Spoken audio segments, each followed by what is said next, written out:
recepciona a palavra de Deus, na Bíblia, como a palavra de Deus, né? E ainda os missionários enfrentam muitas dificuldades para estar anunciando o reino, né? Uma reunião igual essa que nós estamos tendo aqui, lá é criminoso ainda, né? Tem lugar que considera isso como uma afronta ao Estado, né? Que existem estados que não é laicos, né? Estados que fundiu a religião, né? com a política, e aí eles têm como uma afronta. Então nós vamos estar, esse é um tema de oração nessa manhã, né? Oração pela igreja perseguida. Eu quero estar lendo aqui. Eu não sei se da última vez, o tempo vai passando, né? Eu não sei se da última vez que eu estive no controle litúrgico, se eu li esse salmo, mas se eu li, assim, os estudiosos falam que, né? Eu não sou estudioso, mas os estudiosos dizem que a repetição é um mecanismo de aprendizado, né? Então, assim, se caso acontecer de ler, né, eu vou ler novamente, né, para a gente estar... Quero saudar aí está o Kleber, né? Acho que o Kleber está conosco, o Lucas, né, está conosco, né? Bom dia. Mais alguém, Carlinhos, que entrou depois que a gente começou? Começou assim? Não, né? Bom dia, irmãos, né? Salmo 77. Salmo 77 traz uma reflexão para nós, né? Ele fala assim, é um salmo de consolo, né? Nas horas de tristeza. Eu comecei falando no início que só na polícia militar é uma notícia triste, né? Essa, né? Só na polícia militar nós já temos 30 baixas, né? Em razão dessa doença, né? 30 baixas. Até anteontem. Não sei de ontem para cá, né? Então, nós vamos estar depois orando para isso também, né? Esse salmo fala assim, um grito bem alto para Deus. Eu grito bem alto para Deus. Grito e Ele me ouve. Nas horas de aflição, eu oro ao Senhor durante a noite, levanto as mãos em oração. Porém, não encontro consolo, ele fala, o salmista. Asaf.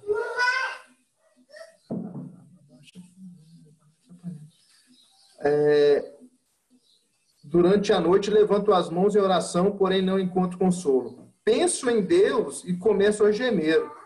Começo a pensar e fico desanimado. O salmista fala, Deus não me deixa dormir. Estou tão preocupado. A preocupação desse salmista, né? Quanto que não posso falar. Penso nos dias que já passaram e nos anos que se foram há muito tempo. Gasto as noites em pensamentos profundos. Começo a meditar e a mim mesmo faço as perguntas. Será que o Senhor vai nos rejeitar para sempre? O salmista fala. Será que Ele nunca mais vai ficar contente conosco? Será que deixou de nos amar? Será que a sua promessa não tem mais valor? Será que Deus esqueceu de ser bondoso? Será que a ira tomou o lugar da sua compaixão?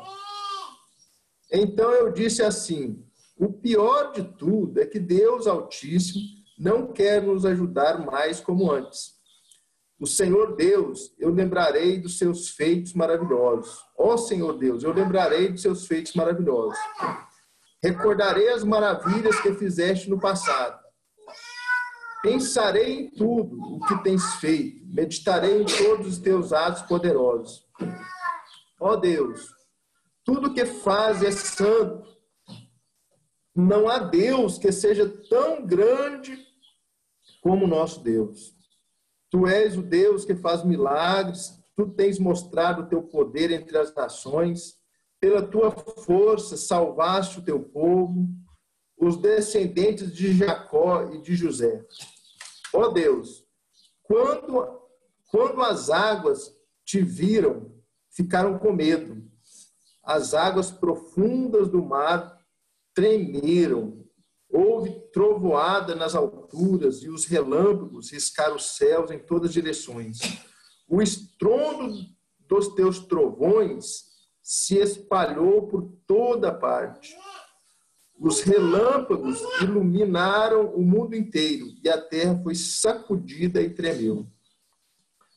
Tu andaste pelo meio do mar, abriste caminho no oceano profundo, mas ninguém viu as marcas dos teus pés. Aí ele termina esse salmo falando assim: como um pastor dirigiste o teu povo pelas mãos de Moisés e de Arão. Esse salmo é um rememorar, né, irmãos? Ele começa falando de um desalento que ele teve, né? Asaf é interessante, se a gente for ler os salmos dele, parece que é o perfil dele, né? É o perfil dele escrever poesias hebraicas, falando acerca das dores humanas, né? Do que leva o sofrimento na alma do ser humano. E ao final ele sempre conclui os salmos falando da esperança no eterno, né? Ele começa, como se diz Lázaro, ele começa provocando, né? Aguçando a dor humana, e ao final ele vai concluindo, mostrando que nem essa é capaz de distanciar nós da grandeza de Deus, da segurança que nós podemos ter em Deus, né? Quando ele fala das águas, é bem compreensível, por quê? Porque as águas, diferentemente das águas encanadas que nós temos hoje, que temos o controle das torneiras, né? Os registros, né, de pressões, as torneiras, as grandes águas são tenebrosas, né? Diferentemente dessas que nós temos, né, que nós usamos, né, de forma a controlar os registros, né? Assim, tem outras águas que nós não conseguimos dosar os registros, um alto mar, né, uma onda, dependendo do lugar, né, que a gente vê totalmente a deriva e a dependência de Deus. A gente vê a nossa insignificância quando nós vemos um mar tenebroso, né? As ondas, né? Tem até aquela canção, né? Mestre, o mar se revolta, né? As ondas nos dão pavor, né? Então, o salmista fala dessas águas tenebrosas aqui, né? Oh, até as águas o Senhor controla. Essas águas bravias que às vezes vêm, né? Essas ondas, esses tsunamis que às vezes acontecem na nossa existência, né? Deus não perdeu o controle delas, não. Elas estão no controle de Deus. E eu fico pensando, esse momento que nós estamos vivendo, queridos, você vê, nós estamos 130 e tantos mil pessoas vítimas, né? Fatais dessa doença. Mas aí cada família, mais ou menos 30 pessoas, né? Vamos pôr famílias mais próximas, né? Filhos, netos, né? E tal, né? Vamos colocar 30. Multiplica por 30, né? Imagina quantas pessoas enlutadas em razão, né? Então, é uma proporção de milhões, né? 130 mil vezes 30, né? Daí quase 4 milhões de pessoas, né? 3 milhões de pessoas, né? E tanto, né? Então, assim, nós vemos que tem muitas pessoas passando dores, aflições neste momento, né? Em razão desse karma que nós estamos passando, né? Desse momento que estamos passando. Mas ainda assim, essa onda, né? Deus está no controle dela, né? Deus não perdeu o controle, né? Deus está... Então, assim, esse Deus de esperança vem a renovar nós nessa manhã, né? Vem nos proporcionar estabilidade e segurança, né? Nós, como um barco que está em alto mar, né? Vem a onda, vem a marola, vem a depressão dentro do mar, né?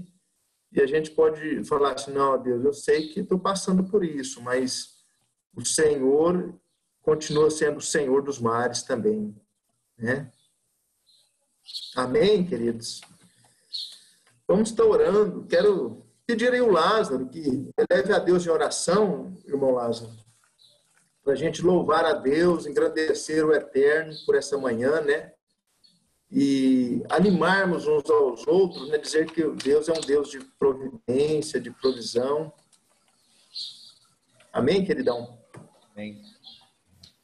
Amém, Pai. Nós te agradecemos nessa manhã pela oportunidade que temos de estarmos reunidos aqui como família para ouvirmos, entendermos a Tua palavra, para nos edificarmos como, ó Deus, homens do Senhor, chamados com um propósito, para entender que o Senhor governa as nossas vidas e que nós temos que estar atentos aos sinais que o Senhor está nos dando, ó Deus, um Deus que é soberano, ao Senhor que é criador do universo e ao mesmo tempo se preocupa comigo, se preocupa conosco, com cada um de nós, e que o Senhor tem um plano para cada uma das nossas vidas. Nós te agradecemos por essa oportunidade de termos, ó Deus, a liberdade de entrarmos na Tua presença, de lermos, ó Deus, das histórias que aconteceram com os Teus servos e da responsabilidade, ó Deus, que nós temos de nos posicionar nessa geração como família, como pais, como homens, confiando no Senhor, esperando no Senhor, olhando para o Seu Filho Jesus Cristo, autor da nossa fé, e entendendo que nós somos eternos no Senhor. Então nós clamamos que a Tua misericórdia nos alcance, nos limpe, nos lave, nos fortaleça. Ó Deus, nos dê entendimento pleno do projeto, do Teu plano para nós, ó Deus, para este momento que nós estamos vivendo, para que possamos, ó Deus, cumprir, ó Deus, a Tua vontade e o Teu propósito. Que a Tua misericórdia nos alcance, ó Senhor, e nos fortaleça. Ó Deus, nos dê sabedoria para que os desafios propostos a nós, que sejamos, ó Deus, pacientes e interessados em estarmos disponíveis, ó Deus, para superar as nossas dificuldades. Por isso, nós te agradecemos, ó Deus, por saber que o Teu Santo Espírito está ao nosso lado, nos dando essa força. Então, nós te louvamos essa manhã por esse encontro, em nome de Jesus. Amém. Glória a Deus. Obrigado, meu irmão. Carlinhos, nós temos uma canção, né? E se o Carlinhos puder colocar para nós, lembra da repetição.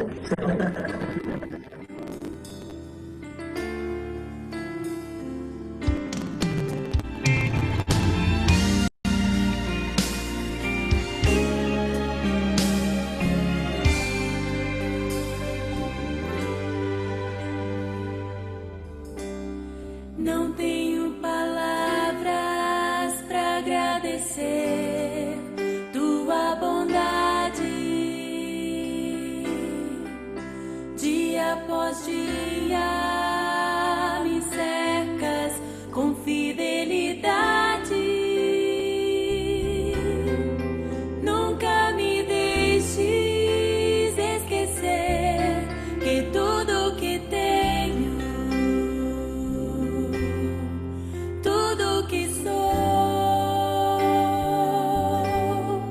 o que vier a ser, vem de Ti, Senhor.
após dia me cercas com fidelidade.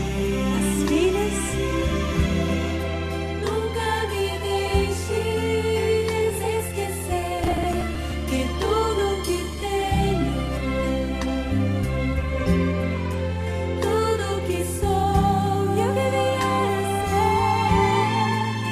que vier a ser, todos nós.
Amém. Amém. Que a gente nunca esqueça, né, queridos? Essa letra desse hino, né? Que a gente nunca esqueça que essa caminhada, né? Nós temos um Deus que tem velado, nos guardado, né? Ao longo dessa nossa caminhada, ao longo da nossa vida, né? E que nós viemos encher de esperança mesmo, né? Encher de esperança. Que a esperança seja um verbo, né? O esperançar seja um verbo conjugado em nossas vidas, né? Em todo instante, né? Todo instante. Se porventura não concretizar nessa existência, nós temos uma esperança maior que a outra, né? Que onde o Senhor falou assim: ó, na casa de meu pai há muitas moradas, né? Na casa de meu pai há muitas moradas. Vamos estar orando para me passar para o Henrique. Vou estar orando, irmãos. Aí vou aproveitar e orar também pela igreja do Senhor, nesse país que nós falamos, né? Sobre a igreja perseguida. E já vou em seguida passar para o irmão Henrique. Tá tudo ok aí, Henrique? Henrique? Ok, tá ok. Ah, tá. Vou estar orando e em seguida eu já passo para o irmão, viu? Senhor, nós rendemos graça a teu nome, ó Pai. Nós, nessa manhã de domingo, esse início de semana, nós queremos agradecer o Senhor por nós estarmos aqui vivos, né? Estarmos saudáveis, estarmos em comunhão com o outro, estarmos, ó Deus, meditando a Tua palavra, tendo essa oportunidade de estar lendo a palavra, de estar ouvindo, né, os irmãos, ó Deus, o declinar, o compreender um ao outro. Pai, eu quero colocar diante do Senhor a igreja perseguida, Pai. Hoje é um dia internacional de oração, meu Pai, em prol dessa causa, Senhor, que é o Evangelho, a divulgação, a propagação do Evangelho nos países, ó Pai, onde enfrenta grandes resistências, Pai. Pessoas que, ó Pai, não aceitam, ó Deus, a Tua palavra como alimento, que às vezes até não só não aceita, muitos são perseguidos mesmo, como diz o tema, que passam por privações, passam por violência, são coagidos de forma violenta, agressiva, Pai. Alguns até perdem a vida, Pai, em prol da Tua palavra. Deus, nós queremos nessa manhã, como igreja, Pai, que faz parte dessa igreja perseguida, embora que no Brasil nós temos tanta liberdade, ó Deus, para estar reunindo a hora que quisermos, ó Deus, mas existem locais nessa terra, Pai, que a Tua palavra é uma afronta ainda, Pai, para os estados, ó Deus, para algumas religiões, ó Pai, que tem a Tua palavra como afronta, como, ó Deus, como heresia, tem a Tua palavra como heresia, como... Pai, eu peço ao Senhor que o Senhor entre com providência, meu Pai, com Teu Espírito, Pai, defendendo Teus filhos e Tuas filhas que estão em locais mais remotos, mais distantes, ó Deus, e às vezes estão passando por essas aflições, por essas coações, ó Deus, violentas, ó Deus, opressões, ó Deus. Às vezes estão presos, às vezes estão sendo, nesse momento, torturados, Deus. Eu peço, Senhor, que Teu Espírito, Pai, Senhor, peço que vá ao encontro, Deus, de forma a amparar os Teus filhos e Tuas filhas, essa igreja que passa por essa dificuldade, Pai. Deus, nós como corpo dessa igreja, nós como membros que fazemos parte desse corpo, nós não podemos, ó Deus, ficar desapercebidos, nós temos que sentir como, ó Pai, cada membro do corpo sente a dor concomitantemente, que o Senhor venha, ó Pai, nos dar esse sentimento, Pai, de sentir a dor também dos nossos irmãos que estão passando por esses vales, essas dificuldades, essas aflições. Quero colocar também a vida do Henrique diante do Senhor, que o Senhor fale em nossos corações por meio do irmão Henrique. Deus, prepara-nos, ó Deus, para ouvir Tua palavra nessa manhã, meu Pai. É que eu te peço e te agradeço, em nome do Senhor Jesus. Obrigado, Pai, em nome de Jesus. Amém. Está com você, irmão Henrique. Amém. Obrigado, irmão. Fazer igual o povo. Vai fazer o webinar, aproveita o vídeo para poder arrumar o cabelo, arrumar a barba. Amém. Esses dias atrás, acho que uns 2 domingos atrás, o Wellington pregou, falou ali sobre o início do ministério do profeta Elias, né? E ele estava falando ali, e eu lembrei de algumas passagens mais ali para frente ali do ministério de Elias, depois que ele confrontou os profetas de Baal, né? E lembrei, né, que ele passou uma situação difícil emocionalmente. E desde o início da pandemia, quando começou essa questão do... Agora a gente só prega sobre essa questão de pandemia, né? Mas é o momento que a gente está vivendo, é isso que a gente tem que estar falando aí. No início da pandemia, eu via muito o pessoal falando que a questão do pessoal estar em casa, né, nessa quarentena, o pessoal ficar preso dentro de casa, ia levar algumas pessoas à depressão. ia trazer alguns problemas emocionais para muitas pessoas. Tem essa questão da pessoa estar em casa, não poder sair, tem toda essa pressão, não é?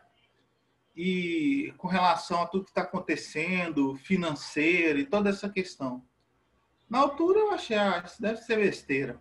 Até que, passado algum tempo, até os irmãos sabem, que eu abri isso para os irmãos aí na reunião de homens, eu me deparei comigo mesmo num momento em que me parece que eu estava com depressão. Eu não sei, falei com os irmãos, eu abri, falei com a Denise, depois da conversa que eu tive, eu conversei com a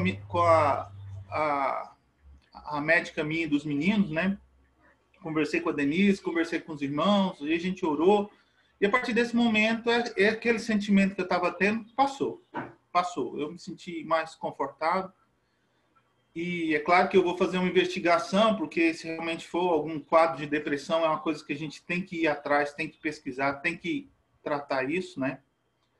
Mas me deparei com essa situação, não é?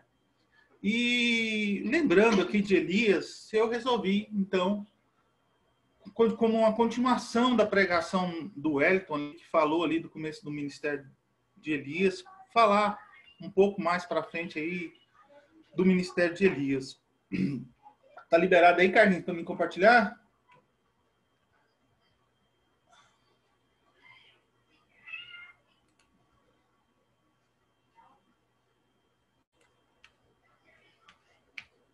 O texto que eu quero trazer para os irmãos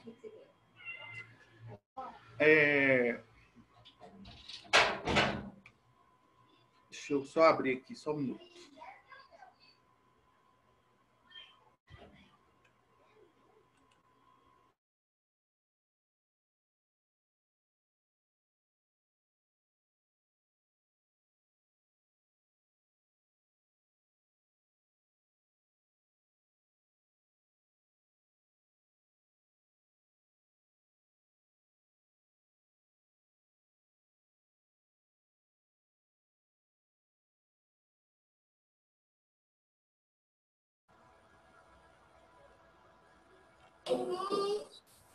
Será que caiu a conexão dele?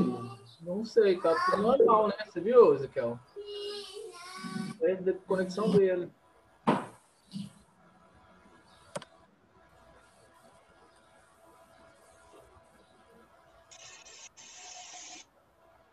Aí, voltou. Ok. Carlinhos, não sei se você já percebeu, isso acontece muito quando você tenta compartilhar alguma coisa. Você já percebeu isso? É a pessoa que tem que abrir, né? Né, Marquinhos?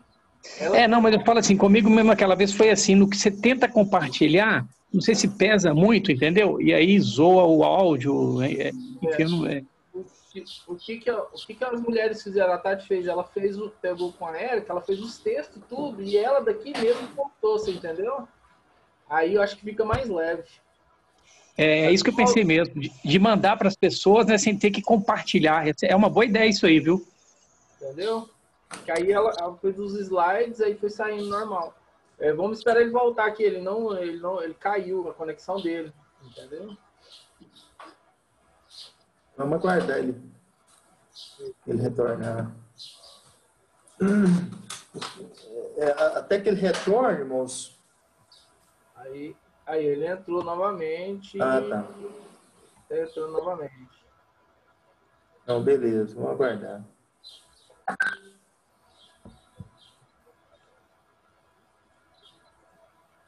Só que, na verdade, o que aconteceu? Tá vendo, Marquinhos? Ele ficou online, cara.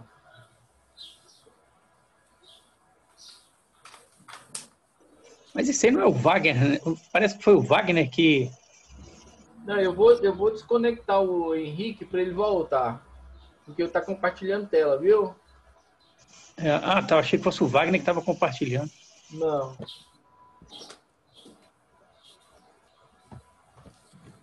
Vou mostrar com ele aqui também.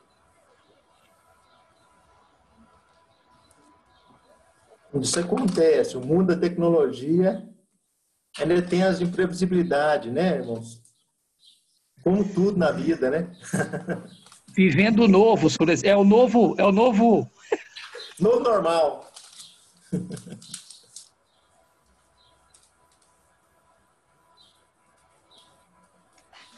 A internet aqui foi pro espaço. Agora voltou.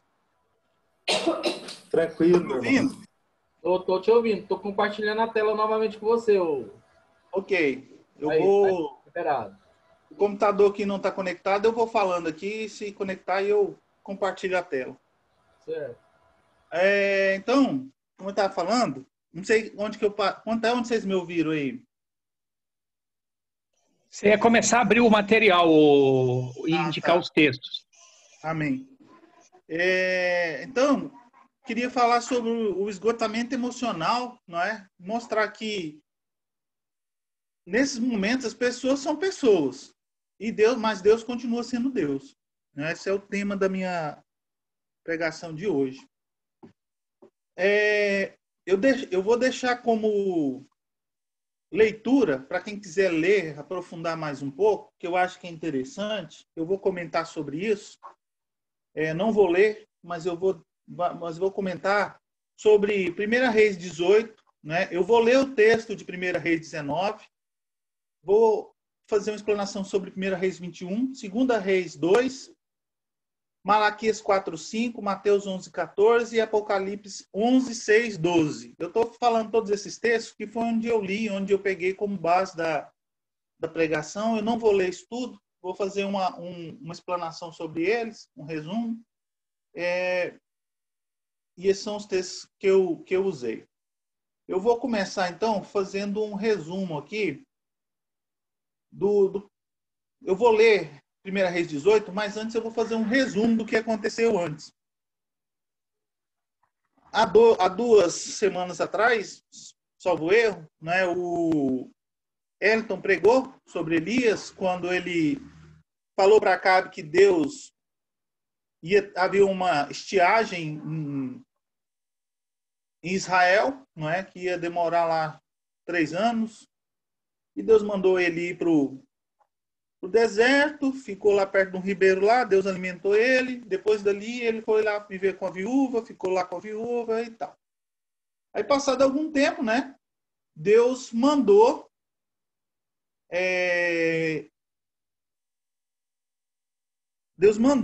Elias ir até Acabe e dizer que ia chover, né? Então, Elias foi. Nessa dele ir para falar com Acabe, ele não encontrou com Acabe, ele encontrou com Obadias. Obadias era um general do rei Acabe, né? Mordomo do rei Acabe, e ele era temente a Deus. Nós estávamos aqui nesse período de Elias e período de rei Acabe. Rei Acabe casou com Jezabel, que era uma mulher idólatra, não é? Devota de Baal. E houve uma tremenda perseguição a quem temia a Deus, a quem temia Jeová, né? E saiu matando todo mundo, todos os profetas.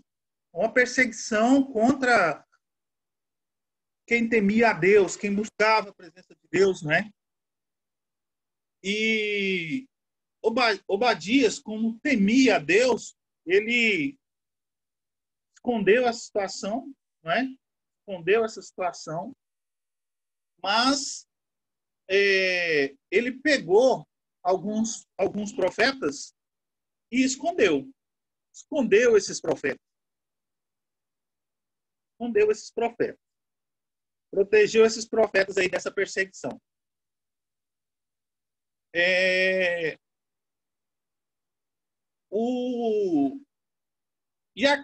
E Elias, nessa de ir atrás de Acabe, encontrou com Obadias. Não encontrou com Acabe de primeiro, ele encontrou com Obadias. E Obadias disse, olha, fala para o seu senhor que eu quero encontrar com ele. E Obadias falou assim, olha, o meu senhor, o rei, está procurando você para todo lado. Deus te mandou em muito lugar. E as pessoas que diziam que não sabiam onde você estava, ele mandava matar e tudo. Quer te matar. Agora eu estou aqui com você. Eu vou lá e falo que te achei. E aí eu venho aqui com ele. Ele não te vê, ele vai mandar me matar. eu não sou qualquer um, não. Eu temo a Deus. Eu peguei 400 profetas, escondi eles e tenho alimentado. Eu salvei esses profetas aí da morte, porque eu temo a Deus e tenho alimentado esses profetas. E agora, o Senhor quer fazer isso comigo? Me entregar na mão do meu rei? Aí Elias falou, não, pode ir, que eu garanto que eu vou encontrar com ele. Aí com essa, Obadias encontrou com Acabe. Aí Acabe, Elias falou para ele, ó, reúna os profetas de Baal no Monte Carmelo, que eu vou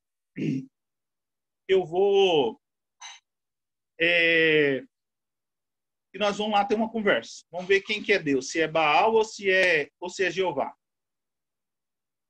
Né? Se é o Senhor que é Deus.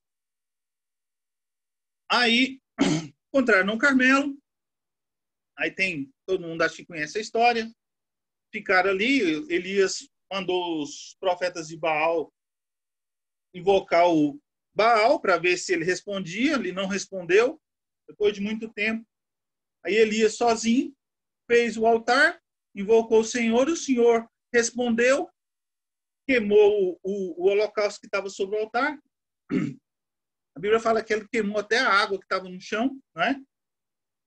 Nessa, os profetas, o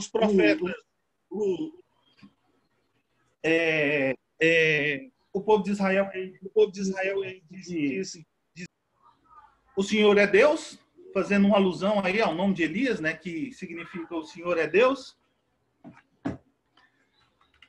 E Elias pegou e falou assim, peguem os profetas e vamos matá-los.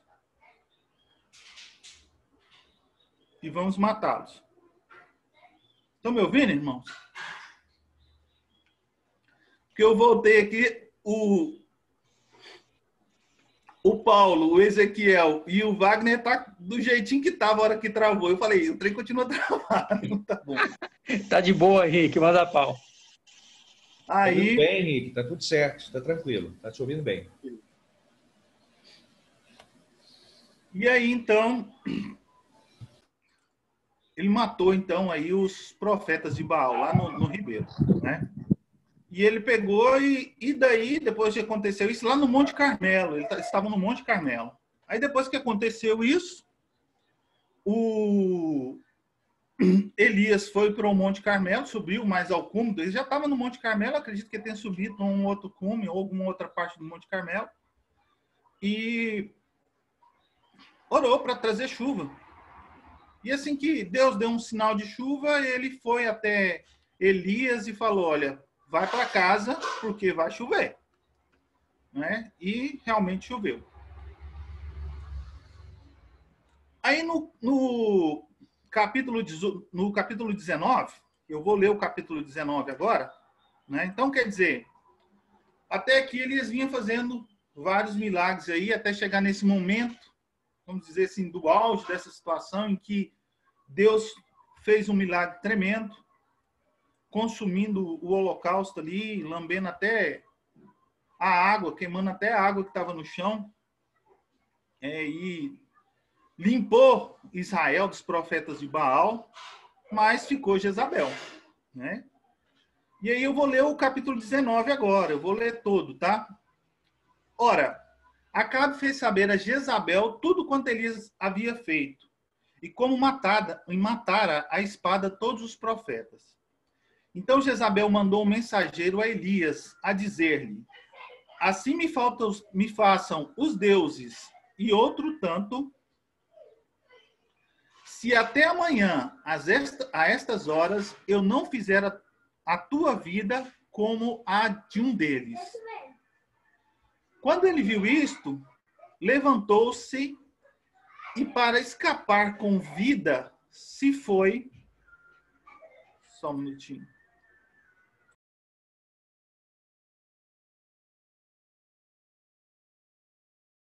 Pedi os meninos ali para fazer um silêncio ali. Então, para escapar com vida, eu não estava compartilhando o texto. Espera aí, vamos ver se não trava. Né? Quando ele viu isto, levantou-se e para escapar com vida se foi. E chegando a Berseba, que pertence a Judá, deixou ali o seu moço. Ele, porém, entrou pelo deserto caminho de um dia e foi sentar-se debaixo de um zimbro. E pediu para si a morte, dizendo: já basta, ó Senhor, toma agora a minha vida, pois não sou melhor do que os meus pais. Melhor do que os meus pais. E deitando-se debaixo do zimbro, dormiu. E eis que um anjo tocou e lhe disse: levanta-te e come. Ele olhou, e eis que à sua cabeceira estava um pão cozido sobre as brasas, e uma botija de água. Tendo comido e bebido, tornou a deitar-se. O anjo do Senhor veio segunda vez, tocou e lhe disse: levanta-te e come, porque demasiado longa te será a viagem. Levantou-se, pois, e comeu e bebeu. E com a força desse alimento caminhou 40 dias e 40 noites até Horebe, o monte de Deus. Ali entrou numa caverna, onde passou a noite. E eis que lhe veio a palavra do Senhor, dizendo: que fazes aqui, Elias? Respondeu ele: tenho sido muito zeloso pelo Senhor, Deus dos exércitos, porque os filhos de Israel deixaram teu pacto, derrubaram os teus altares e mataram os teus profetas. A espada. E eu, somente eu, fiquei e buscam a minha vida. Eu vou ler esse versículo aí de novo. Respondeu ele: tenho sido muito zeloso pelo Senhor Deus dos exércitos, porque os filhos de Israel deixaram teu pacto, derrubaram os teus altares e mataram os teus profetas. A espada. E eu, somente eu, fiquei e buscam a minha vida para me tirarem. Ao que o Senhor Deus lhe disse: vem cá fora e ponte no monte perante o Senhor.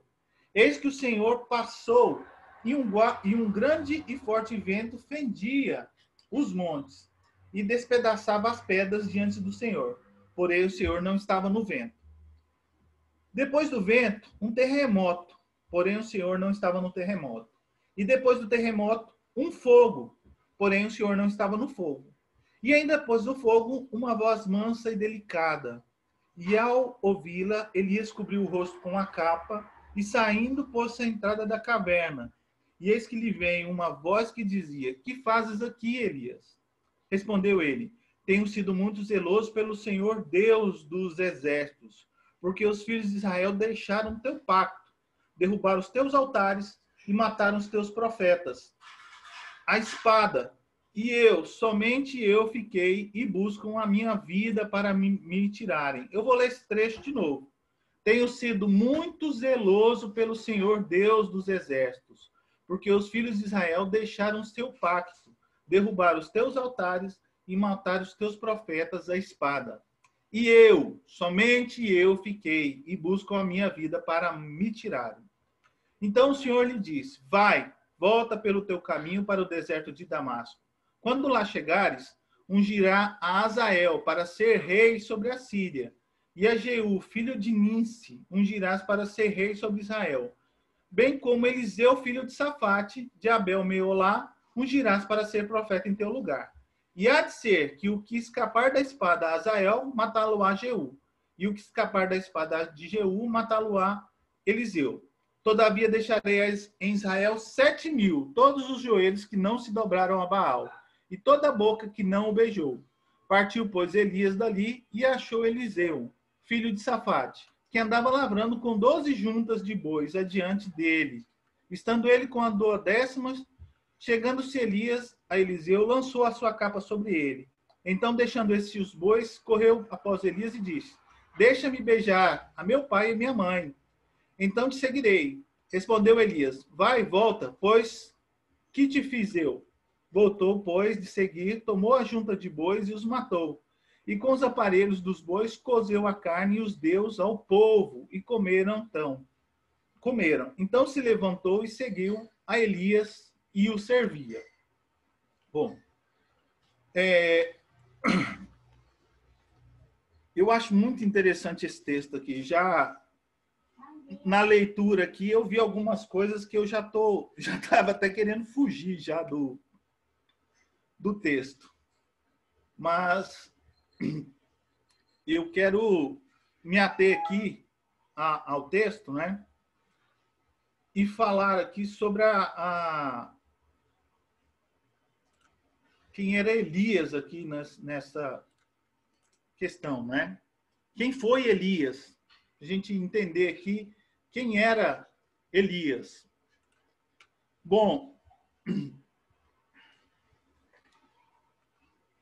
os irmãos estão me ouvindo? Tá meio quietinho. Tranquilo. Tá. Quem foi Elias, né? Qual a importância do seu ministério para os judeus e o cristianismo, né? Quem foi Elias nas religiões que derivaram do judaísmo? Qual que é a importância dele, né? Será que Elias era um eremita? Não é? Se a gente for pegar a ideia de eremita de hoje, essa pessoa que se isola, a pessoa que, não é? Será que ele era um eremita? A gente vê aqui, a gente percebe que Elias, que a Bíblia não fala da família dele. Eu tive sempre essa ideia de que a Bíblia não fala da família dele, mas fui procurar saber se tinha algum ponto que falava da família de Elias. A Bíblia não fala da família de Elias, só fala que ele era um tesbita, né? Não fala da família de Elias. Elias é um profeta que surgiu, não é? E a gente percebe aqui que a gente vai ler sobre ele. Ele era uma pessoa que, como o próprio Obadias disse, né? Ele é uma pessoa que Deus falava, vai para tal lugar. Ele pegava as trouxinhas dele e ia embora. Ou não pegava a trouxa, ele saía e ia para onde Deus mandava, né? Ele não tinha morada fixa, né? Começa o seu ministério ali, ele falando que não ia chover, e aí Deus manda ele ir para um ribeiro onde ele ia alimentar, depois mandou ele ir morar com a viúva, não é? Ali na viúva aconteceu alguns milagres, Deus alimentou a família daquela viúva, né? Enquanto ele estava ali. O filho da viúva morreu, ele orou, Deus ressuscitou o filho, não é? da viúva. E Deus falava para ele, vai para tal lugar, ele ia. Esse é o Elias, não é? Então, ele não aparenta ter um local fixo de residência. Onde Deus mandava, ele ia. Não é? Mostra, talvez, aqui uma ligação muito grande com o Espírito de Deus, né? Porque a Bíblia mostra que o Espírito de Deus, ele vem e vai para onde, não é? Ele vem, a gente não sabe de onde ele vai. Fala isso. É claro que nós sabemos que o Espírito de Deus está conosco, né? Mas ele tem essa peculiaridade. O Espírito de Deus é como um vento. Ele foi um instrumento de Deus com o objetivo de fazer o povo de Israel retornar a Deus. Aqui nós estamos falando do reino de Israel. Aqui já tinha acontecido a cisão do reino de Israel, não é? Onde no norte ficou o reino de Israel, que era governado nessa época por Acabe, e ficou no sul o reino de Judá, que, salvo erro, nessa época era governado por Josafá. Josafá, que era da descendência de Davi. Já Acabe não era da descendência de Davi. Ele declarava o pecado que o povo estava cometendo, né? Ele trazia a mensagem de Deus dizendo, vocês estão pecando e esse pecado vai trazer essa consequência. Israel se desviou do Senhor e por conta disso vai ficar sem chover. Não vai chover. Não vai chover. Quando ele encontrou com Acabe, né, Acabe o acusou de ser o responsável pela seca. Acabe disse que ele era o responsável pela seca, não é? Nós seres humanos, temos esse probleminha desde a época do Éden, não é? Nós transferimos a responsabilidade das consequências dos nossos atos. Lá no Éden, quando eles desobedeceram, não é? Adão e Eva desobedeceram a Deus, e Deus chegou para pedir conta da situação, que Adão fez? Ele assumiu? Não, ele disse, foi a mulher que o Senhor me deu. Me deu a comida para eu comer. Não é? Nós temos essa mania, né? Nós temos essa mania de transferir a responsabilidade das consequências dos nossos atos. Lembro quando eu era criança e adolescente, às vezes eu estava fazendo alguma coisa, né? E alguém que percebia que aquilo podia correr mal, podia me machucar, ou podia não dar certo. Aí a coisa não dava certo. Aí eu falei, você também abre essa boca sua. A pessoa está vendo que o negócio não vai dar certo, me diz que não vai dar certo, porque ela está vendo que não vai dar certo, né? Assim como a gente fala assim, se você soltar esse copo, ele vai cair e vai quebrar. Não é? E aí eu culpo a pessoa, ela me avisou, mas eu culpo ela. Ou acontecia muito também que às vezes eu machucava e um dos meus irmãos que estava por perto levava. Tá vendo? Você tá aí, o que você fez? Eu machuquei. O cara estava lá longe, mas porque estava ali, eu tinha que transferir a culpa para alguém. O ser humano é assim. Ele tem que responsabilizar o outro. Né? Quantas vezes a gente tem que responsabilizar o outro pela nossa vida? Não é? Deus está no controle das nossas vidas, não é?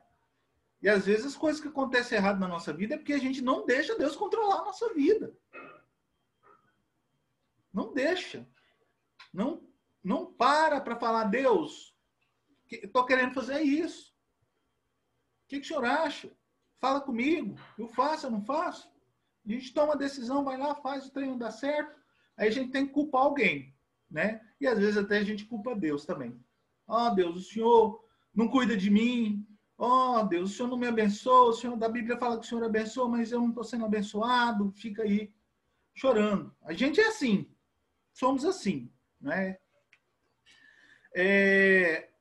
Eu fiz uma pesquisa no Wikipédia para saber, fora da Bíblia, né? Quem é Elias? Segundo o Wikipédia, o nome de Elias ele é invocado numa cerimônia chamada Havdalah, que é, salvo erro, a cerimônia do sábado. Ele é invocado, né?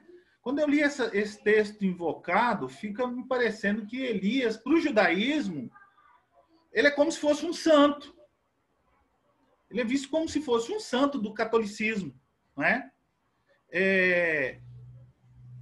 E me fez entender um pouco aqui porque que quando Jesus disse Eli, Eli, lama sabachthani, as pessoas que estavam ali perto entenderam que ele estava invocando Elias. Que ele estava invocando Elias, não é? Para o islamismo, que, querendo ou não, ela é uma religião que, apesar de ter sido criada, não é? Ela pegou muita coisa do judaísmo. Para o islamismo, ele é um importante profeta. Né? Um importante profeta. E para nós cristãos, eu entendo que para nós cristãos, quando nós falamos de Elias em si, nós não estamos falando só de uma pessoa. Não é? Porque eu não posso falar de Elias como uma pessoa. Mais para frente eu vou falar. É claro que Elias era uma pessoa naquele contexto, não é? Mas tem algumas situações em que nós não podemos identificar Elias como uma pessoa. Mais para frente aqui eu vou entrar mais nesse ponto. Aí nós chegamos aí no ponto em que Elias foi lá, fez um milagre, Deus usou ele para fazer um milagre, não é? Mostrou para o povo de Israel quem era Deus de verdade, não era Baal, era o Senhor, não é? E matou os profetas de Baal, foi para o monte, orou para chover, avisou Baal, não é? Avisou Acabe que ia chover. Depois disso, Acabe foi para casa, não é? E disse para Jezabel: olha, Elias matou os seus profetas que você trouxe aí, que você pôs. Eu acho que esse texto aí mostra que quem mandava mesmo era Jezabel. Quem mandava era Jezabel. Acabe estava ali, mas quem mandava mesmo era Jezabel. Quando Jezabel ficou sabendo do que Elias tinha feito, ela mandou um mensageiro para Elias e dizer que ia matar ele.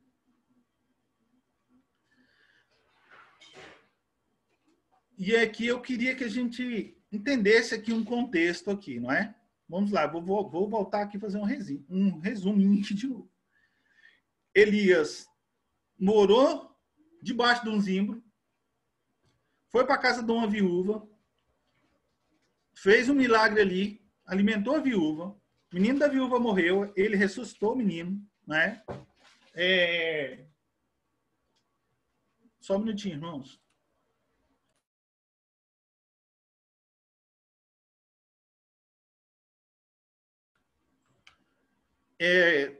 Ressuscitou o menino. Aqui mostra que quando ele foi encontrar com Acabe, ele encontrou Acabe com autoridade. Ele chegou diante de Acabe com autoridade. Eu entendo pela leitura que ele chegou com a posição de eu estou aqui em nome de Deus e eu vou. O Senhor é o rei, eu te respeito como rei, não é? Mas você está perturbando Israel e eu estou aqui em nome de Deus. E ele chegou ali com autoridade, não é? Foi lá no monte, enfrentou os profetas de Baal, ele sozinho enfrentou os profetas de Baal, não é? Fez até piada, fez até chacota com os profetas de Baal. Deus respondeu ele, mostrou que ele era o profeta de Deus, né? Mostrou que quem é Deus. Teve toda essa postura. De repente, chega a notícia de uma mulherzinha lá, dizendo que ia matar ele. E aí, ele desmoronou. Eu entendo que desde o momento em que ele disse que ia parar de chover, ele já sabia que o pescoço dele estava na reta. Os profetas do Senhor estavam sendo perseguidos, não é?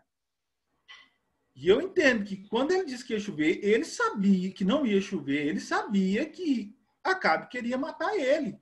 No entanto, em nenhum momento ele desfaleceu. Mas depois de tudo isso que ele fez, não é? Chegou num ponto em que uma notícia de um mensageiro que chegou, aí ele desmoronou. Ele desmoronou. Eu não vou julgar Elias aqui, não. Eu já vi muita gente aqui fazer chacota. Ah, Elias, a mulherzinha lá balançou a saia para ele lá, ele, não é? Como se ele fosse uma pessoa de um caráter assim, pior do que o nosso. Pior do que o nosso. Eu não vou julgar Elias aqui.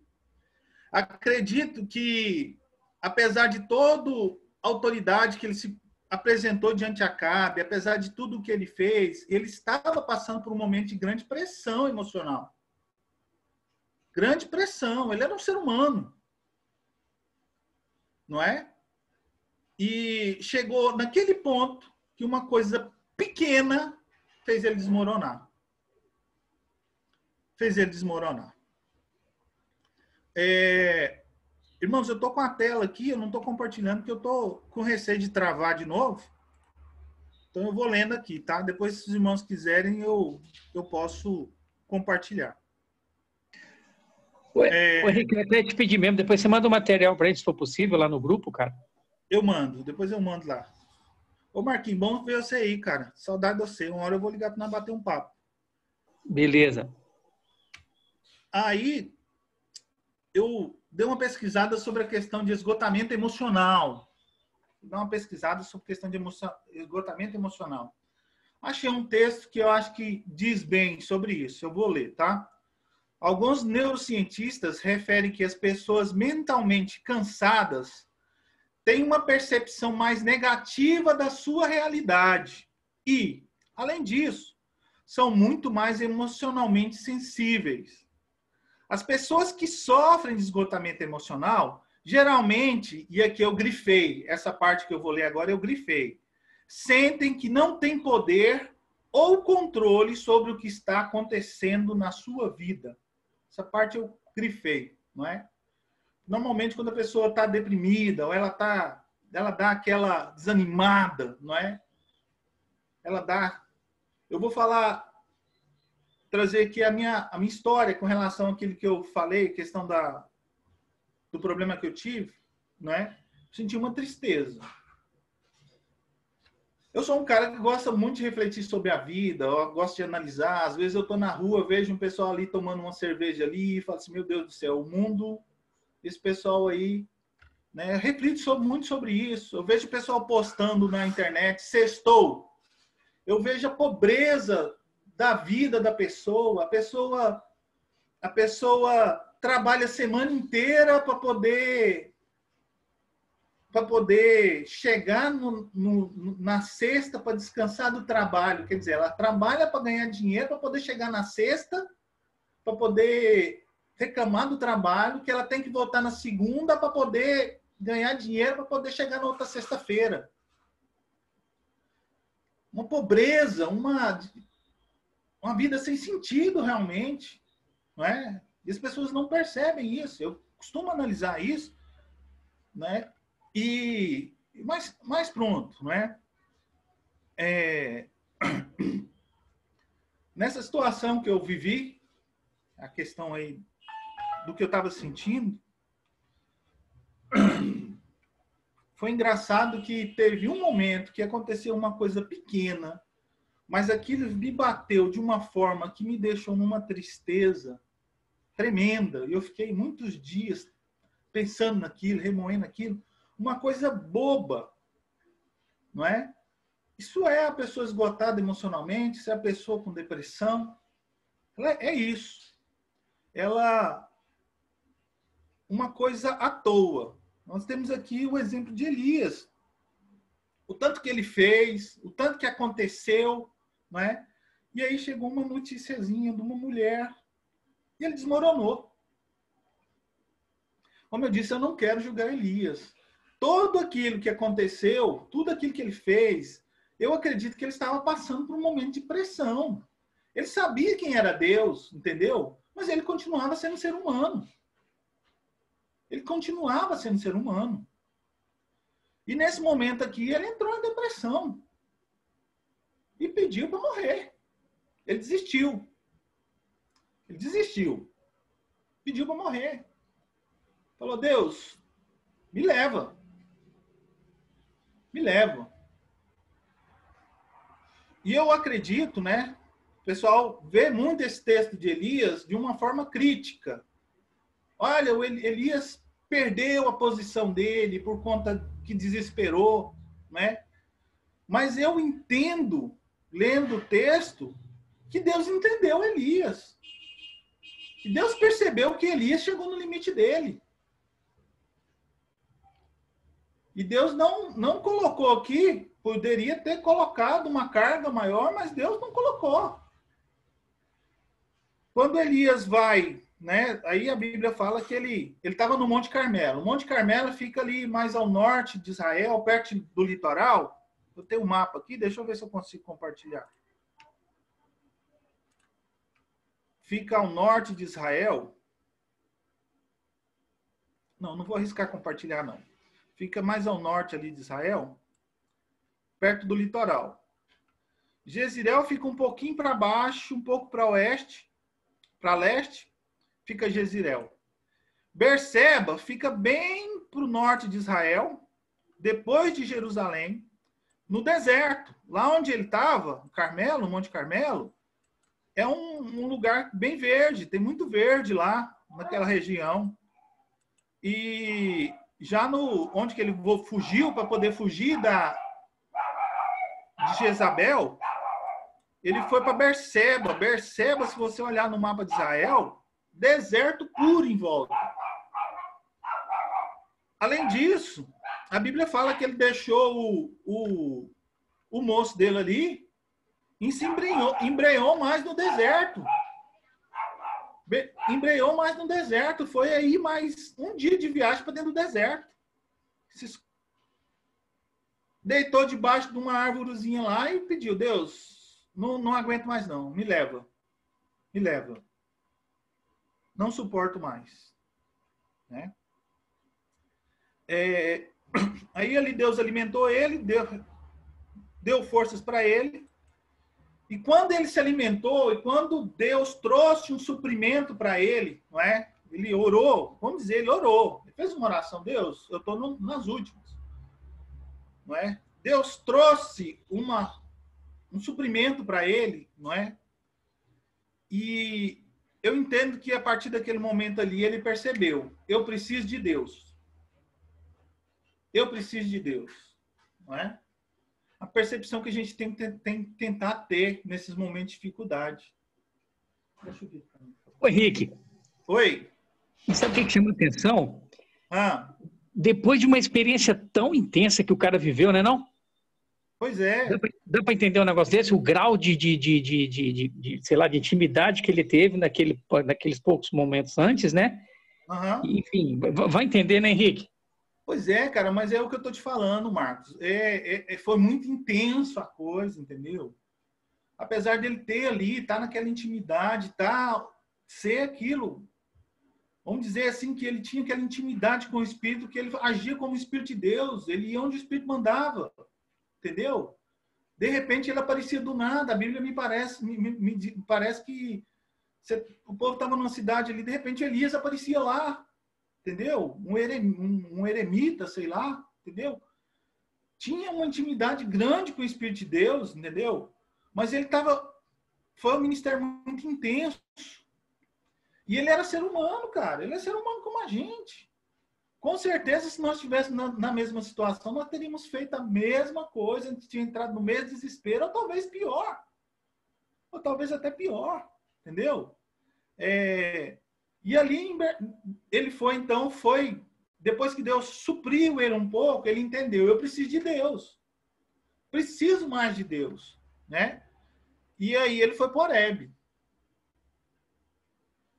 Eu acho engraçado que eu já vi alguns pastores pregar que é bom a gente ter marcos nas nossas vidas, né? Marcos, como se você estiver andando numa mata, numa floresta, né? Você deixar ali umas picadas. Se por acaso você se perder, você volta no marco anterior. E eu entendo que aqui ele teve aquela, né, assim que deu uma esfriada naquilo que ele estava sentindo, né? Ele falou: eu vou onde já houve manifestação de Deus, eu vou procurar Deus, e foi para o Horebe. Horebe é o Sinai, o Monte Sinai. O Monte Sinai, ele dista aí de Berseba. Eu fiz uma continha aqui, militar, Ezequiel, uma continha militar. 5 quilômetros para cada hora de caminhada. Fiz umas continhas aí, levando em conta que o cara andava 8 horas por dia. É uns 10 dias para chegar no Horebe, em Horebe. Mas ele levou 40 dias. É uns 10 a 15 dias para chegar até Horebe. Mas ele levou 40 dias. 40 dias. Mas foi para Horebe. Foi para o Sinai. Aí, uma coisa que agora na leitura aqui que eu estava percebendo, né? Eu percebi aqui agora duas coisas que eu achei interessante. Primeiro, ele escondeu na caverna. Psicólogos gostam, não sei se é porque eu fui psicólogo cristão, mas psicólogos gostam de usar esse termo quando às vezes enquanto a gente está jururu, ou a gente está deprimido, ou a gente está triste por algum motivo. Às vezes a gente pode ficar triste, né? Mas não está com depressão. E eles gostam de colocar isso como a pessoa ir para a caverna. Ir para a caverna. Vai lá para a caverna.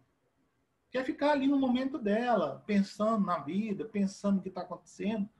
O momento que ela tem, né? E aqui o texto fala que Elias, chegando no Horebe, ele entrou numa caverna. Entrou lá. Fiou dentro da caverna. Aí acho interessante que ali Deus, né, os textos que eu li aí, que eu falei que eu ia repetir a leitura, Deus pergunta, fala com ele, né? que fazes aqui, Elias? E que ele respondeu: tenho sido muito zeloso pelo Senhor Deus dos exércitos, porque os filhos de Israel deixaram teu pacto, derrubaram os teus altares e mataram os teus profetas à espada. E eu fiquei e busco a minha vida para me tirar. Aí aqui nós temos outra questão da percepção que Elias estava tendo da situação. Não foi só ele que sobrou, ele sabia disso, porque Obadias, quando ele encontrou com Obadias disse para ele que escondeu os profetas. Tá certo que os profetas aqui não estavam atuando como ele, entendeu? Os profetas não estavam atuando como ele. Ele estava, vamos dizer que talvez aqui ele estava sobrecarregado. Talvez ele chegou nesse limite, porque ele não estava sobrecarregado. Os outros profetas estavam escondidos, em casa, escondidos para lá, entendeu? Mas ele estava atuando. Ele estava com a mão na arada, ele estava fazendo a obra do Senhor. E os outros profetas escondidos.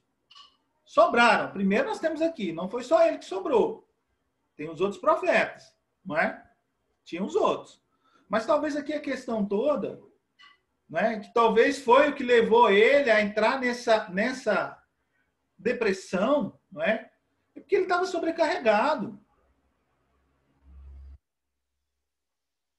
Ele estava sozinho fazendo a obra, não é? Estava carregando a carga sozinha, não é? Sozinho. E os outros profetas estavam escondidos. Ele foi lá e enfrentou os 400 profetas de Baal, humanamente falando, sozinho. É claro que ele estava com Deus, não é? Mas a gente tem que entender que ele é um ser humano. Muitas vezes a gente está com Deus, mas a gente se sente sozinho. Somos seres humanos. Temos que entender essa humanidade de Elias. É bom, eu acho interessante a Bíblia mostrar. O pessoal do mundo entende errado. Eles começam a falar da Bíblia, que a Bíblia tem morte, tem assassinato, tem incesto. É porque eles não percebem o que Deus quer mostrar com a Bíblia. Deus quer mostrar com a Bíblia, né, com os textos bíblicos, que o ser humano é falho. Que o ser humano é ser humano. Que os grandes nomes da antiguidade, por mais que tenham sido pessoas que fizeram grandes coisas, mas eles eram seres humanos. Que eles eram falhos. E que em cima disso aqui resta Deus, que é Deus. Não é? E não nós temos essa situação. Elias, um grande profeta da Bíblia, que nós vamos ver aqui mais sobre ele mais para frente, a importância dele, não é? Estava sobrecarregado, porque ele estava sozinho agindo, enquanto os outros profetas estavam escondidos numa caverna. Nós estamos passando por um momento aqui, né, que nós estamos escondidos na nossa caverna em casa. Será que não tem irmão nosso que está sobrecarregado, atuando, fazendo a obra de Deus, enquanto nós estamos em casa escondidos? Eu não tinha pensado nisso, não, irmãos. Eu não tinha preparado isso para a pregação de hoje, não. Mas lendo o texto lá, percebi que é uma coisa importante falar. Eu não tinha preparado isso. Não tinha preparado isso, não. Será que nós não estamos hoje, né, escondidos na nossa casa? Olha só, eu não estou dizendo aqui, nós temos que seguir as recomendações aí do pessoal de segurança de saúde e tudo, ficar em casa o máximo possível. Né? Mas nós também temos aqui que continuar fazendo a obra de Deus, de alguma maneira. Será que nós não estamos escondidos na nossa casa, né? Escondidos no meio das nossas obrigações diárias, escondidos nos nossos cuidados familiares, não é? E deixando os Elias aí fazer a obra de Deus sozinhos, sobrecarregados?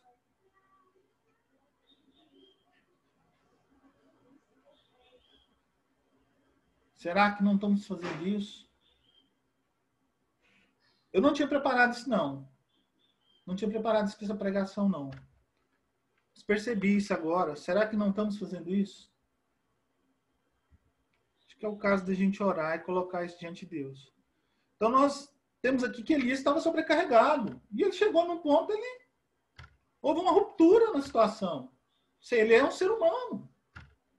Como eu disse, eu não vou julgar Elias, não. Possivelmente, se eu estivesse no mesmo lugar, eu ia fazer a mesma coisa ou pior. Eu estava orando esses dias, pensando aqui sobre questão de Saul, e eu percebi que algumas coisas que Saul fez, eu já fiz igual. Vou dar um exemplo. Saul, né, depois que o reino dele foi rejeitado, né? Ele ajoelhou para Samuel e orou: não, desce comigo, vai, participa aqui comigo da oferta, para o povo ver que você está comigo. A preocupação dele era de ter Samuel com ele, para que o povo pensasse que o reinado dele continuava sendo aprovado por Deus. Eu já fiz algumas coisas parecidas. Às vezes fiz uma oração para Deus, porque eu estava com medo de passar vergonha. Eu não estava preocupado com o que Deus ia fazer, se Deus ia abençoar, se Deus ia estar comigo. Eu estava com medo de passar vergonha. Eu percebi que eu fiz algo, entendeu? Nós somos seres humanos. A gente tem que parar de olhar o pessoal da Bíblia aí com um olhar crítico, e a gente ia fazer a mesma coisa. Seguir aqui, ver se a gente já está avançado já. Ver se eu termino aqui o mais rápido. Com a desistência de Elias, eu pus desistência aqui entre parênteses, tá? Com a desistência entre aspas, com a desistência de Elias, o que aconteceu com o ministério? O ministério, não é? O que aconteceu? Deus falou para ele: vai lá e unge Eliseu, que ele vai continuar o seu trabalho, não é? A obra de Deus, ela não para, não. A obra é de Deus, ela não para. Se a gente entende que a gente não tem capacidade de fazer a obra de Deus, não tem mesmo. A gente tem que ter disposição. É Deus que vai fazer a obra diante da gente. Se a gente não entende que Deus vai fazer a obra através da gente, não é? De a gente desistir, Deus vai arrumar outro para fazer. Isso não tem problema. Deus põe outra pessoa para fazer. A obra de Deus não vai ficar sem ser feita, não. Ela vai ser feita. O ministério de Elias, coloquei aqui o ministério de Elias entre aspas, né? Ele continuou com Eliseu e continuou com os profetas que seguiram. Os evangelhos mostram que João Batista, isso foi Jesus dando testemunho sobre João Batista, que João Batista tinha um espírito de Elias. O espírito aqui quer dizer inspiração, né? Tinha o mesmo ministério de Elias. Ou a mesma inspiração, o mesmo ministério. Malaquias 4:5 diz que Deus enviaria Elias para preparar o caminho do Senhor. Eu entendo que esse ministério continua com a igreja, esse ministério de Elias. Eu entendo também que o ministério de Elias, ele representa o ministério profético. Assim como o ministério de Moisés representa a lei. Em Mateus 17:3, mostra aqui Jesus dando testemunho de João Batista, né?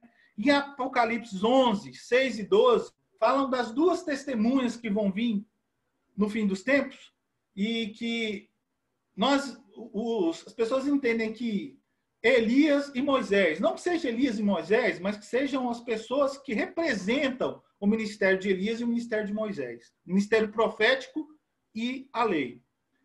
Mesmo com a fragilidade de Elias mostrada nos textos, nós não vemos Elias como um derrotado. Eu não percebo Elias como um derrotado. Ninguém. A gente já viu a importância que Elias tem para várias religiões aqui. Nós não percebemos Elias como um derrotado. Ele teve aquele momento de fragilidade, ele desistiu, entendeu? Mas nós não vemos ele como derrotado. Ele foi um grande profeta que foi usado por Deus. Importante que nós estudamos, que os judeus têm com grande importância Elias, entendeu? E os islâmicos também, entendeu? E ainda mais aqui, nós temos aqui que o momento em que ele foi levado para o céu, ele foi numa carruagem de fogo. Mesma coisa se eu estivesse trabalhando numa empresa me mandasse ir aí para um lugar aí chegasse lá, eu começasse a me estafar, começasse a achar difícil, aí eu pedisse, olha, não estou aguentando isso aqui não, eu quero demissão. Aí a dona da empresa, não, peraí, prepara o fulano de tal para ficar no seu lugar aí. Aí eu vou lá, pego um cara lá, preparo ele para ficar no meu lugar. Aí a empresa vai lá e manda um jatinho para me buscar. Vai lá e me busca de jatinho e eu saio. A empresa mandou buscar ele de jatinho. Não, você não vai ser demitido não, você vai continuar, vai vir para cá agora. Entendeu? Eu entendo Elias isso. Preparou outra pessoa para ficar no lugar dele e Deus mandou uma carruagem para buscar ele. O que era uma carruagem naquela época? Não era todo mundo que tinha carruagem, não. Acho que mostra aqui a importância que Deus dava para Elias. Né? Elias ascendeu aos céus e seu sucessor, que foi Eliseu, fez mais milagres do que ele. Se a gente for estudar a vida de Eliseu, a gente percebe que ele fez milagres idênticos ao de Elias, alguns, e ele fez mais milagres do que Eliseu, não é?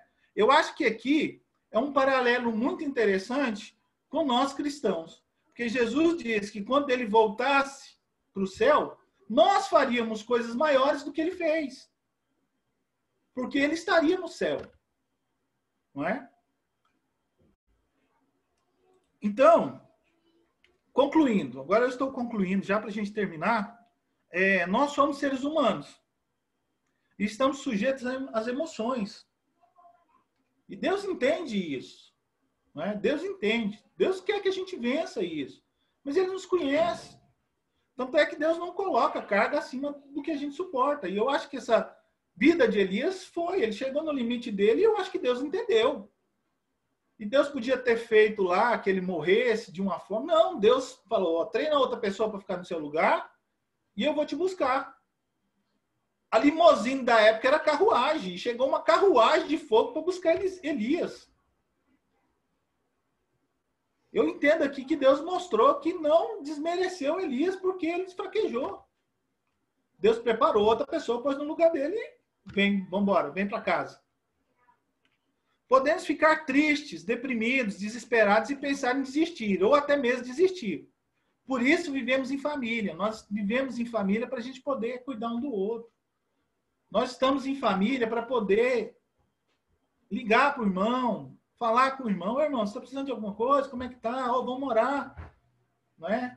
A gente precisa procurar falar com os irmãos, ter essa preocupação, né?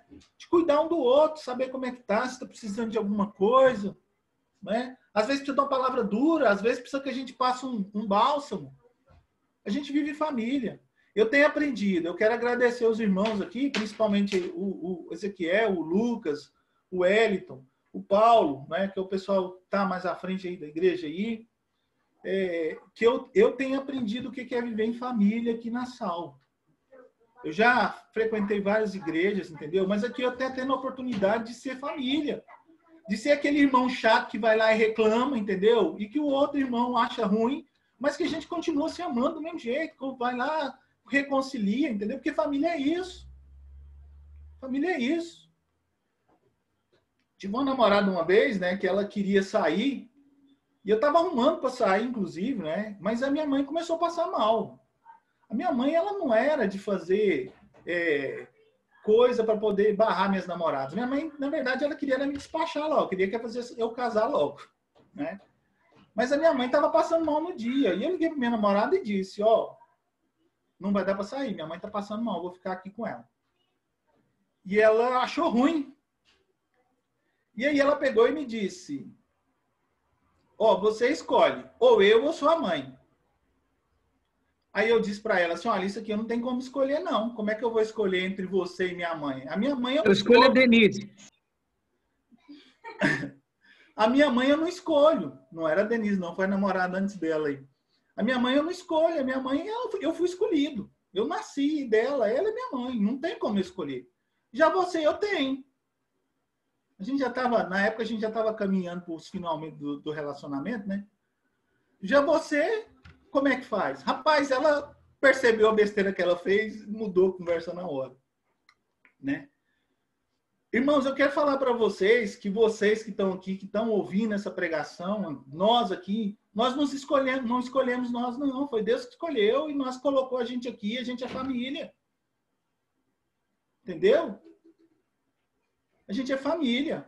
Por mais que você ache que talvez eu brigue com Ezequiel, fique cara virada para ele. A hora que o senhor voltar, eu vou ver ele todo dia. Nós somos família. A gente não escolheu, não. Foi Deus que escolheu pôr a gente nessa família. A gente precisa entender isso. Quando eu falar com o Ezequiel achar ruim, a gente... Ô, irmão, eu não queria que você achasse ruim, mas eu precisava falar isso, abrir o meu coração para você. Eu quero abrir o meu coração. Você fez isso e eu fiquei chateado. Eu queria consertar com você, a gente resolver aqui isso, para a gente seguir bem. Ô, Wagner, meu irmão, me perdoa, eu fiz tal coisa lá, cara, eu acho que eu te chateei, entendeu? Em vez de ficar falando às vezes por trás, chegar no irmão e falar. Ter essa liberdade. E se o irmão responder, você responde também, mas, ô, irmão, eu não quero ficar... Não, eu quero consertar e a gente ficar bem. A gente é família. A gente vai viver a eternidade junto. E a gente está aqui para cuidar um do outro. A gente precisa entender isso. A gente está aqui para cuidar um do outro. Entendeu? Cuidar dos que estão aqui e cuidar dos que ainda vão vir. A gente também não pode ficar concentrado só aqui, não. A gente tem que perceber os que estão de fora ainda, que vão vir ainda. E buscar os irmãos que estão perdidos. No meio disso tudo, Deus continuou sendo Deus. Aqui é o último texto, tá, irmãos? Estou concluindo mesmo. Mas 3 ou 4 horas eu acabo. Deus continua sendo bom o tempo todo. Deus foi lá e cuidou de Elias no momento dele lá de fraquejar. Deus cuidou dele. Deus alimentou ele, fortaleceu ele, né? Trouxe uma luz na cabeça dele e ele foi buscar Deus no Monte Horebe. E lá Deus falou com ele. Percebo que na hora que Elias saiu Deus, primeiro, eu percebo que Elias, ele escutou um monte de coisa lá, né? Mas ele conhecia Deus, porque ele não foi para qualquer barulhinho que estava acontecendo, não. Às vezes a gente tem mania, cristão aí, né? Qualquer barulhinho que tem ali, o irmão ali está orando, Deus está ressuscitando, e o cara vai. Aí o outro lá, não, a igreja lá tal, lá o povo fala tudo em línguas, aí o cara vai. E fica nessa aí. Qualquer tremorzinho, qualquer vento forte, qualquer fogo, o cara vai atrás. Elias não, Elias ficou ali quieto na caverna ali. Quando veio um vento, uma voz macia, ele falou, não, agora é Deus. E ele saiu. Mostra também que ele saiu um pouco envergonhado, porque ele cobriu o rosto. Ele estava um pouco envergonhado. E às vezes a gente, nessa situação, a gente fica envergonhado mesmo. A gente precisa entender que Deus ele continua sendo bom. E eu tenho certeza disso, meus irmãos. Se um cara cientista aí falar, Deus não existe, como é que sabe que Deus existe? Eu falo assim, olha, eu sei que Deus existe. Eu sei que Deus existe. Não é questão de crença só, não é questão de eu sei que Deus existe. Eu sei. Agora, como diz, agora te vejo face a face. Eu vi Deus face a face. Eu sei que Deus existe, não é? E eu sei que Deus é bom. Eu sei disso. Eu sei. No meu íntimo, eu sei que Deus é bom. Se o cara quiser fazer as mesmas experiências que eu fiz para ver se Deus existe mesmo, eu ensino ele. Tudo que Deus faz e permite acontecer tem um porquê. Tem um porquê. Assim como o pai faz algo que o filho não gosta para proteger ou ensinar algo para ele. Não é? Mais importante. Deus está no controle de tudo. Nós temos, voltando aqui ao conceito lá de esgotamento emocional, é aquela hora que o cara entende que ele não está no controle das coisas. Esse no momento aí que a gente precisava ter, é difícil, mas precisava entender assim, Deus, percebi que eu não estou no controle, mas eu louvo que é o Senhor que está agora. Eu me rendo. Eu me rendo. Eu me entrego. Eu me entrego. Tem alguns irmãos aí que passam por essa situação difícil, que eu percebo que está faltando um irmão da joelha e falar, Deus, eu me rendo, eu me entrego, é nas suas mãos, eu não posso fazer mais nada. Mas o irmão fica tentando resolver as coisas com a própria mão, e não resolve, fica ruim, entendeu? Mas ali, aquela hora que perdeu o controle, Elias perdeu o controle, e aí ele percebeu que ele precisava era de Deus, foi para Horebe. Foi para Horebe. O tempo que vivemos aqui, onde onde nos preocupamos com coisas que achamos ter sentido, né? Porque a gente vive aí sofrendo porque a gente está preocupado com coisas que a gente acha que tem sentido. A gente sofre muito porque a gente está preocupado com coisas que para a gente acha que tem sentido, mas não tem. É só um sopro. Essa vida que nós vivemos aqui, ela é só um sopro diante da eternidade. A eternidade que nós vamos viver diante de Deus. Ezequiel aí no começo disse, né, que nós temos esse consolo, que nós vamos para a morada de Deus. E Deus está nos preparando para isso, para ir para a morada dele. Esse momento que nós estamos vivendo aqui é a preparação para a gente ir para a morada do Senhor, para a casa de Deus. Nós estamos sendo preparados para aprender a viver como família. Como família. Tudo que nos acontece é preparar para essa eternidade. Nós precisamos abrir os olhos para isso. Eu queria deixar, então, essa mensagem para os irmãos. Espero ter contribuído aí com uma mensagem aí que possa trazer uma edificação para os irmãos e que nós possamos orar. Eu vou passar o material depois no grupo. Tem uns textos lá, se os irmãos, seria interessante se os irmãos pudessem ler. E é isso. Vou passar a palavra para o Ezequiel.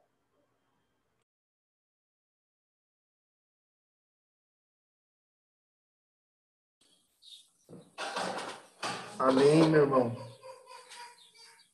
Amém. Que bênção, né, queridos? Deus falando no nosso coração aí. Obrigado, Henrique. Obrigado aí pela você ter abrido o coração também, né, e ter sido inspirado pelo Espírito de Deus para estar nos trazendo essa palavra. Obrigado mesmo, irmão. Amém. Dentro desse tema aí que você trouxe, né, eu até anotei aqui enquanto você estava falando, né, o cuidar de nós mesmos também é fazer a obra de Deus, né? E às vezes a gente acha que fazer a obra de Deus é só o externo, né? A menina está chorando aqui. Também, a gente acha, né, Henrique, que eu tenho que, se eu combater os profetas de Baal e alimentar os profetas do Senhor, né? Eu estou fazendo a obra de Deus. Mas às vezes a gente esquece também que cuidar de nós, né, também é fazer a obra de Deus, né? E por outro lado também a gente tem o contrário, né? Às vezes a gente está só cuidando da gente e esquecendo de fazer o restante. Sim. Às vezes a gente está sentado engordando também e esquecendo de fazer o restante. Nem tanto o céu, nem tanto a terra. É verdade. E a gente é chamado para viver uma vida de equilíbrio, né? É verdade, meu irmão. Legal. E outra coisa que eu notei que também é cuidar também dos nossos que estão mais próximos de nós, também é fazer a obra de Deus, né? Assim, os nossos filhos, a nossa esposa, né? Cuidar deles, né? É o maior ministério que nós temos, né? É o grande pastoreio que nós temos, é cuidar daqueles que Deus colocou mais próximo de nós, né? A primeira igreja, né, que nós temos, né? A gente vê aí nas cidades, né?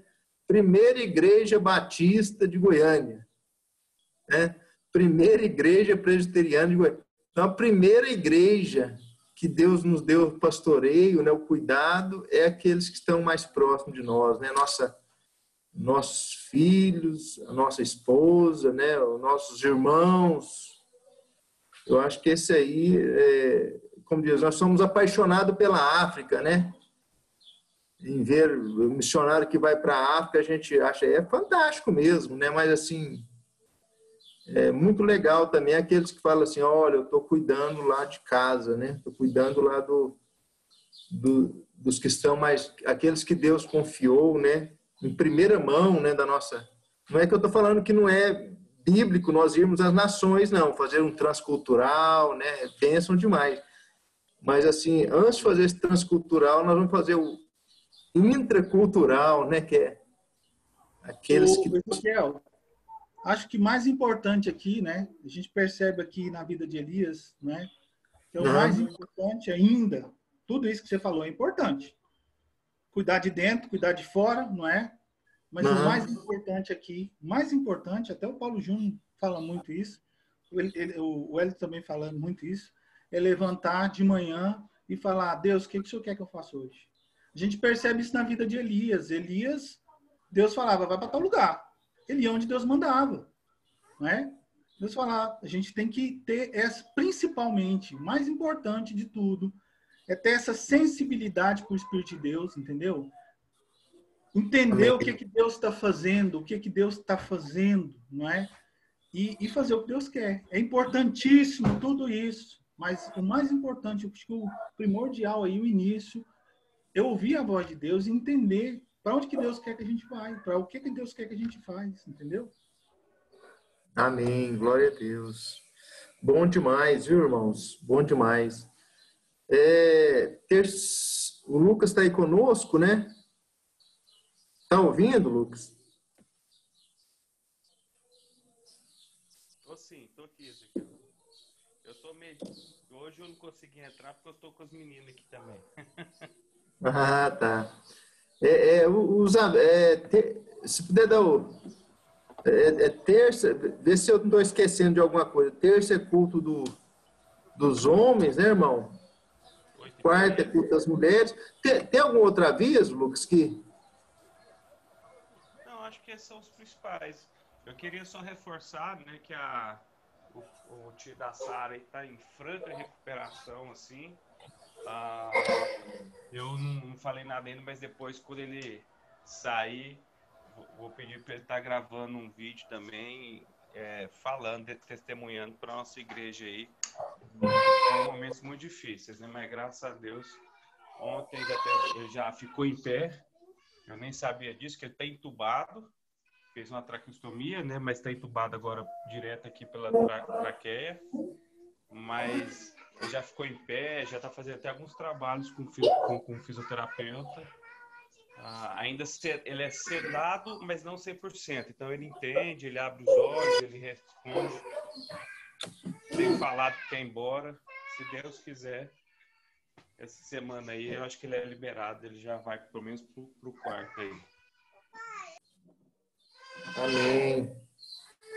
Amém. Vamos continuar orando pelo irmão Filemon, né? Vamos continuar orando. Tem o pai da Érica também, né? Que internou na Santa Casa ontem. Ela pediu oração. O Kleber está conosco, Kleber? Parece que eu vi aqui o Juan, né? O logado com o nome do Juan. Achei que ele tivesse... Não, ele saiu. Saiu, né, Carlinhos? Saiu já. Para a gente ter notícia dele, né? Se caso ele estivesse com a gente aí. Falei com ele ontem. O pai está internado, o sogro, né? Está internado lá. Está aguardando alguns exames. Mas já conseguiu vaga lá no outro hospital, né? Na Santa Casa. Ele falou que ia manter a gente informado.